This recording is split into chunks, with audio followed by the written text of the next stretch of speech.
आज ना आपका पक्ष और ना ही मेरा पक्ष। आज हम जिस पक्ष की बात कर रहे हैं वो है पितृपक्ष। तो नमस्कार दोस्तों, मेरा नाम महेश कुमार केशव और आपका हार्दिक स्वागत करता हूं मैं अपने YouTube चैनल astrospecialist.com में। तो दोस्तों, पितृपक्ष में कोई नया कार्य हमको करना चाहिए या नहीं, इस तरह की क्वेरीज या प्रश्न जो है मेरे जानने वाले लोगों की तरफ से आते हैं। तो मुझे लगा कि इसके बारे में क्यों ना एक छोटी सी वीडियो बनाई जाए। तो सबसे पहले इसमें शुरुआत ये करते हैं हम कि पूरा वर्ष जिसमें 365 दिन होते हैं, तो उसमें ये पितृपक्ष जो 15 दिन का आता है, हम पूरा साल कुछ नए कार्य, कुछ नए नए आयाम हासिल जिंदगी में करते हैं। और ये जो समय आता है, ये समय हमारे शास्त्रों के अनुसार ये है तर्पण का, अर्पण का, दान का, दया का।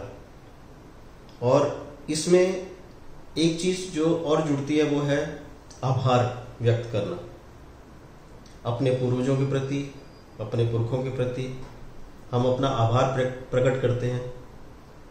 हम धन्यवाद करते हैं कि हमने उनके कुल में जन्म लिया, ये मनुष्य जीवन हमको मिला। तो इसलिए इस पूरे सर्कल को अगर हम समझें कि क्यों हमें कुछ नया नहीं करना चाहिए, क्योंकि ये समय ग्रहण करने का नहीं है, ये दान करने का है, अर्पण करने का है और तर्पण करने का है। आप अगर इस उदाहरण को लॉजिकली जोड़ के देखें तो अगर पूरा जीवन ये 24 घंटे को अगर हम मानते हैं अपने जीवन को, तो उस 24 घंटे में कुछ एक समय ऐसा होता है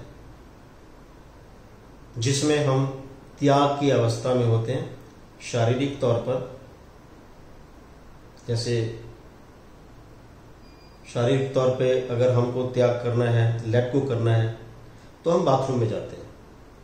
और जब हम उस अवस्था में होते हैं जो उस वक्त शारीरिक जो हमारी अवस्था होती है बहुत शिथिल होती है,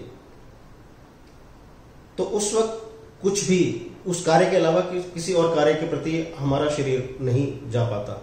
एक तौर पे अगर हम देखें तो इसी तरह से जब हम पूजा पाठ करने बैठते हैं, कोई हवन यज्ञ करने बैठते हैं, तो उसमें हम मानसिक जो संतुलन, मानसिक शांति के लिए हम करते हैं, तो उसमें हमारा सारा फोकस उस दिशा में होता है।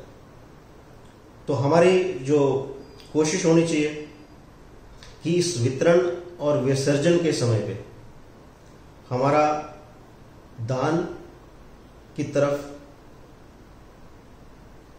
पूरा फोकस हमारा बनना चाहिए।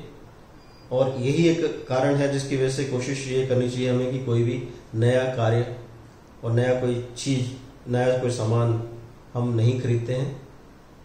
और उसका जो एक लॉजिक है, उसका तर्क मैंने आपके सामने रखने की कोशिश, एक छोटा सा प्रयास किया है। इससे इसी प्रकार हम अपने पितरों के कारण अपने संस्कारों से जुड़ते हैं, अपने कुल से जुड़ते हैं। और ये एक अच्छा जो अवसर होता है जो हमें उनके प्रति श्रद्धा अर्पण करने का अवसर देता है।